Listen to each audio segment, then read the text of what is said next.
Hello dear. अगर आप RRB NTPC की अगर आप तैयारी कर रहे हैं, इसके एग्ज़ाम अगर आप देने वाले हैं, अगर आप दे चुके हैं तो भी इस वीडियो को देख सकते हैं वैसे, लेकिन अगर आप इसके एग्ज़ाम देने वाले हैं तो आपके लिए काफ़ी यूज़फुल होने वाली है ये वीडियो। बिकॉज़ इसके अंदर मैं आपके साथ शेयर करने वाला हूँ कि पेपर बनाए कैसे जाते हैं, पेपर सेट कैसे किए जाते हैं। जब एग्ज़ामिनर पेपर सेट करता है तो उसके सामने क्या चैलेंजेस होते हैं, एक तो हमें उससे पता चलेगा कि भैया पेपर बनाए कैसे जाते हैं, कि जो अपना एग्जामिनर है उसके सामने क्या चैलेंज है। और नंबर 2, पेपर बनाए कैसे जाते हैं ये हमें पता चलेगा हमारे पास्ट से, कि पहले जो पेपर होते रहे हैं वो कैसे बनते रहे हैं। पास्ट से, या फिर आप ये कह सकते हो एक्सपीरियंस से, यानी कि पास्ट एक्सपीरियंस है। जब आपको ये पता चल जाएगा कि भैया पेपर बनाए ऐसे जाते हैं, तो फिर उस चीज़ को यूज़ करके आप आगे आने वाले जो आपके एग्ज़ाम्स हैं उनके अंदर बहुत बेहतर परफॉर्म कर पाओगे।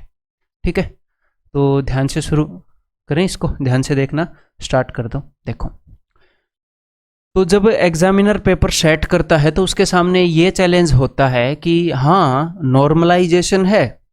नॉर्मलाइजेशन जो है, अगर shift difficult I, shift easy I तो उसको बैलेंस कर लेगी, लेकिन फिर भी उसके सामने ये चैलेंज रहता है कि एक डिफ़िकल्टी लेवल जो है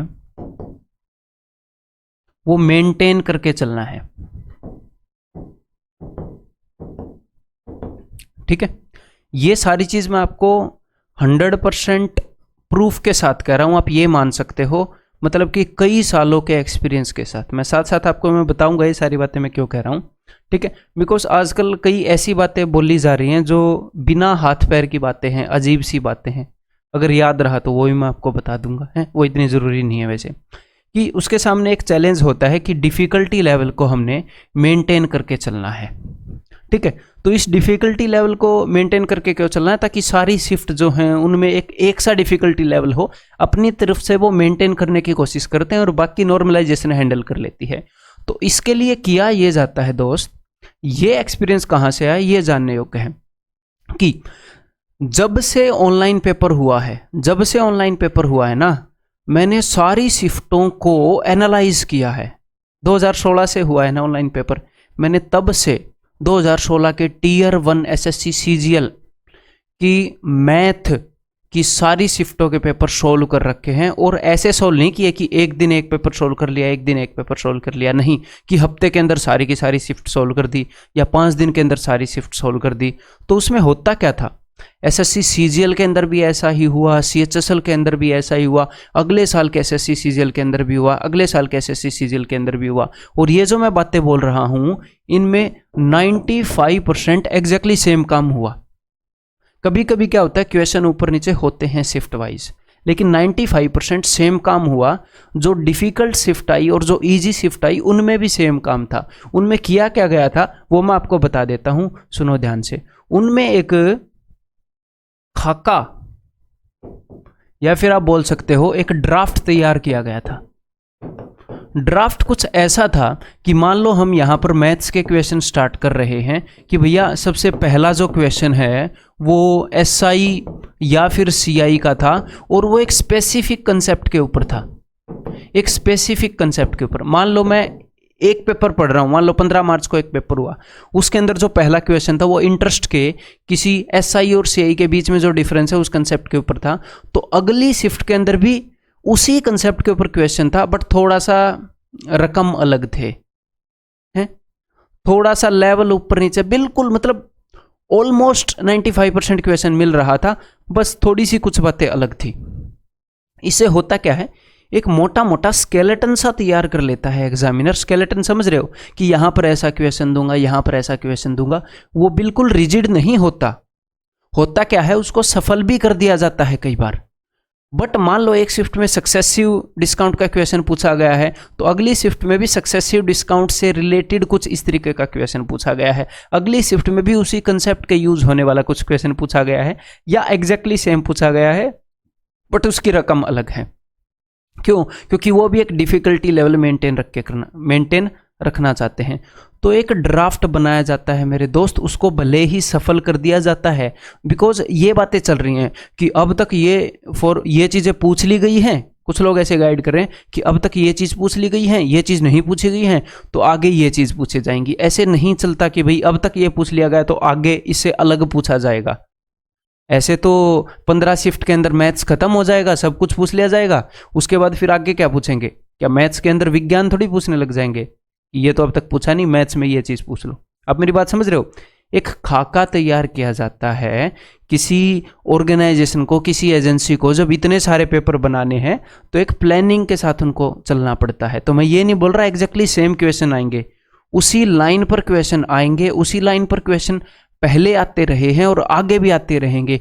ये अपनी मजबूरी है क्योंकि फाइनाइट सा सिलेबस है। अगर आप एक टीचर की नज़र से देखोगे, एक स्टूडेंट की नज़र से देखोगे तो आपको हो सकता है ये लगे कि अरे भैया इतना बड़ा सिलेबस है, कहीं से भी कुछ भी आ जाएगा। अगर आप एक टीचर की नज़र से देखोगे, उसको अच्छे से सेग्रीगेट करके बांट करके देखोगे तो बहुत ही फाइनाइट सा सिलेबस है, तो हमें चीज़ों को रिपीट करना पड़ेगा। तो अगर आपको ठीक ठाक एनालिसिस मिल जाए जिसके अंदर बहुत बढ़िया तरीके से आपको चीज़ें समझाई जाएं, तो उस एनालिसिस का आपको बहुत ज़्यादा फायदा हो सकता है। तो अगर आपको क्वेश्चंस मिल जाते हैं ना कि एग्जैक्टली ये क्वेश्चंस आ रहे हैं, तो उन क्वेश्चंस को ज़रूर उनसे रिलेवेंट जो कंसेप्ट हैं, मैथ्स के अंदर तो आप बहुत ज़्यादा फायदा उठा सकते हो। जीके तो बहुत ज़्यादा वास्ट है, जीके में चीज़ें बहुत ज़्यादा चेंज हो सकती हैं, लेकिन मैथ्स के अंदर और रीजनिंग के अंदर दोस्त एक क्वेश्चन से रिलेटेड कुछ कंसेप्ट ही तो होता है, तुरंत आप समझ सकते हो, तुरंत उसको क्लियर कर सकते हो अगर आपका वो वीक है तो। ठीक है, तो इस चीज़ के बेस पर मैं ये बोल रहा हूं कि होता क्या है, एक ड्राफ्ट बनाया जाता है जिसके बेस पर बहुत सारे पेपर्स को बनाया जाता है, बहुत सारी शिफ्ट्स को बनाया जाता है, क्वेश्चन सफल हो जाते हैं। हाँ, ये मैंने क्यों बोला कि उसके सामने ये चैलेंज होता है और उसके बाद यहाँ पर मैंने अपने पास्ट एक्सपीरियंस से ये सारी चीज़ें जानी हैं और ये 100% सत्य हैं। ठीक है, इतने चांसेस हैं कि इन चीज़ों में आपको थोड़े से, कभी कभी क्या होता है, एक शिफ्ट इजी है, एक शिफ्ट मुश्किल है, तो होएगा क्या, सक्सेसिव डिस्काउंट का ही क्वेश्चन इजी हो सकता है, उसकी रकम थोड़ी ऐसी कर दो वो मुश्किल हो जाएगा, या उसी कंसेप्ट को थोड़ा सा ट्विस्ट कर दो वो मुश्किल हो जाएगा। तो जब सारी मैक्सिमम क्वेश्चंस थोड़े थोड़े ट्विस्ट हो जाएं तो वो शिफ्ट डिफिकल्ट तैयार हो जाती है। और ये चीज़ मैं बोल रहा हूँ हाल ही में जो CHSL हुआ है उसके एक्सपीरियंस के बेस पे। CHSL की कुछ शिफ्ट जो है वो टफ आई थी, वो इसीलिए टफ नहीं आई थी कि उसके अंदर कुछ अलग पूछ लिया गया था, नहीं, उन्हीं क्वेश्चंस को थोड़ा थोड़ा अलग रूप दे दिया गया था। तो ऐसा कुछ हुआ कि भाई उस शिफ्ट के अंदर वो सारे क्वेश्चंस थोड़े हायर लेवल पर चले गए, तो ओवरऑल वो शिफ्ट जो है वो टफ बन गई। समझ में आ गई मेरी बात? अब इस वीडियो से आप घर पर क्या लेकर जाओगे, मैंने इतनी सारी बातें बताई, तो इस वीडियो से आपने घर पर ये लेकर जाना है कि एनालिसिस अगर कोई अच्छे से करवा रहा है, आपको उसकी PDF मिल जाए, ठीक ठाक से आपको क्वेश्चन मिल जाए, तो उसके इर्द गिर्द के कंसेप्ट और उसके इर्द गिर्द की नॉलेज आप ले लो। ये मत सोचना ये चीज़ पूछ ली तो अब ये नहीं पूछा जाएगा। और एक और बात मैं आपको बताना चाहूँगा कि मैथ्स में, बिकॉज ये मैंने बोला है ओपनली पुराने वीडियोस के अंदर भी कि जितने भी क्वेश्चन पूछे गए हैं, मैंने जो एक वीडियो करवाया था उसमें से पूछे गए हैं, उसके अलावा एक आधे चैप्टर और जोड़ लेना उन, क्योंकि वो चैप्टर मैंने उस वीडियो में करवाए नहीं ना। इस वीडियो के डिस्क्रिप्शन में मैं आपको लिंक दे दूंगा। अगर आपका पेपर कुछ दिन के बाद है, मान लो 5-6 दिन बाद है, 3-4 दिन बाद है, या 1-2 दिन बाद आप रिवाइज कर सकते हो, तो मैं आपको गारंटी देता हूं उस वीडियो को डबल स्पीड पर देख लो, एक भी क्वेश्चन आपका बाहर से नहीं पूछा जाएगा, वहीं से सब कुछ पूछा जाएगा और आप ज़रूर बहुत बढ़िया परफॉर्म करके आओगे। और जो अपने साइंस वाले सर, उन्होंने जो केमिस्ट्री की रिसेंटली क्लास ली थी उससे बहुत सारे क्वेश्चंस पूछे गए हैं, ठीक है, उसे भी ज़रूर देखने की कोशिश करिएगा। तो इन बातों को यूज़ करिएगा, बिना वजह डरना नहीं है, ठीक है। जो कंसेप्ट पूछे जा रहे हैं उनको स्ट्रॉन्ग करिएगा। और मैं जल्द ही आपको मिलूंगा RRB NTPC के लिए एक कोई भी बेहतरीन क्लास लेकर। अगर आप नए स्टूडेंट हैं तो चैनल को सब्सक्राइब करिएगा, ठीक है, ताकि आपको भी उन चीज़ों का फायदा हो सके। Take care. हेलो डियर, मेरा नाम है भूतेश पाल सुहाग और मैंने ये सारे एग्जाम्स क्लियर किए हैं। SSC, CDS और रेलवे एग्जाम्स के लिए मेरा एक मैथ्स कोर्स है जहाँ पर मैं टोटली रिलेवेंट और फुल सिलेबस तो कवर करता ही हूँ, लेकिन साथ में एनिमेशन का यूज़ करते हुए हर एक कंसेप्ट की कंप्लीट विजुअलाइजेशन भी करवाता हूँ। और फास्ट कैलकुलेशन और मेंटल कैलकुलेशन को बिल्ड करने के लिए उस कोर्स के अंदर ये सारे फीचर्स हैं। तो अगर आप उसमें एनरोल करने के लिए इंटरेस्टेड हो तो इस वीडियो के डिस्क्रिप्शन से आप E1 कोचिंग सेंटर की एंड्रॉइड ऐप डाउनलोड कर सकते हो। या फिर इस मोबाइल नंबर के ऊपर कॉल कर सकते हो। आखिर मैथ्स को हम बोरिंग वे से क्यों पढ़ें, इसको इंटरेस्टिंग क्यों ना बनाया जाए।